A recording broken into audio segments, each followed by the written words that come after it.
Depression एक तरह का मूड डिसऑर्डर है। इसमें फिजिकल आपका बॉडी इन्वॉल्व कम होती है, मेंटली आप इन्वॉल्व होते हो। बेसिकली ये मेंटल हेल्थ प्रॉब्लम है और ये बहुत ही कॉमन प्रॉब्लम है। लोग इतना सीरियसली नहीं लेते हैं इसको, but this is a very serious mental disorder.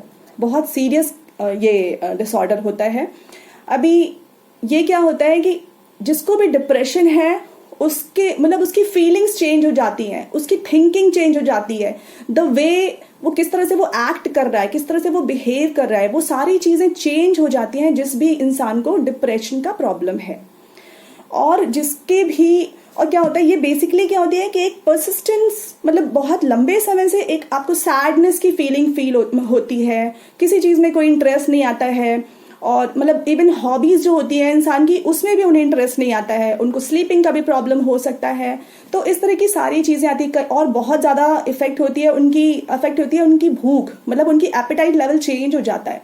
कुछ लोग ऐसे यूजुअली देखा गया है कि लोगों का एपेटाइट खत्म हो जाता है, ऑलमोस्ट उनको बिल्कुल खाने का मन नहीं करता है।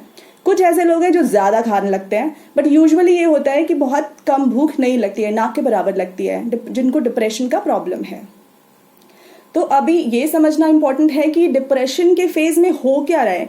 डिप्रेशन जैसा कि हमने समझा कि ये मेंटल हेल्थ डिसऑर्डर है, तो यहाँ पर हमारा मेंटल लेवल हम चेक करेंगे, हमारा जो ब्रेन है उसकी बात हम करेंगे। तो ब्रेन के अंदर हमारा ब्रेन का जो स्ट्रक्चर है उसमें जो सामने का पार्ट है that is pre frontal cortex, वो बेसिकली हमारा जो डिसीजन मेकिंग है उसके लिए रिस्पॉन्सिबल होता है, और हमारा जो मूड रेगुलेशन है, मूड किस तरह से कैसा है हमारा, उसके लिए रिस्पॉन्सिबल होता है। और दूसरा एक और पार्ट है ब्रेन के अंदर जो सेंटर में होता है, हिप्पोकैम्पस उसका नाम है, वो बेसिकली मेमोरी सेंटर है ब्रेन का।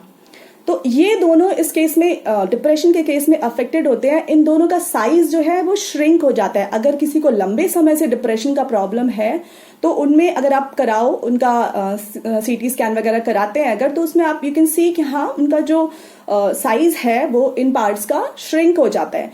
तो इसकी वजह से उनका मेमोरी अफेक्ट होता है, उनका इमोशनल लेवल पे वो कहीं ना कहीं अफेक्टेड होते हैं। ऐसे लोग बहुत जल्दी इमोशनल हो जाते हैं और उनकी डिसीजन मेकिंग भी अफेक्टेड होती है। उनका वो मूड स्विंग्स बहुत होते हैं, यूजुअली उनको मतलब सैड मूड या बैड मूड कह सकते हो, वो उसमें रहते हैं।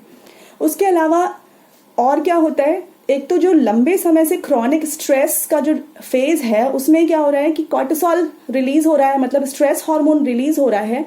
उसका लेवल जब बढ़ेगा ब्लड इसके अंदर, ब्रेन के अंदर, तब वो जो कॉर्टिसोल है वो हमारे जो ब्रेन सेल्स हैं उनको भी अफेक्ट करता है, उनको डैमेज करता है।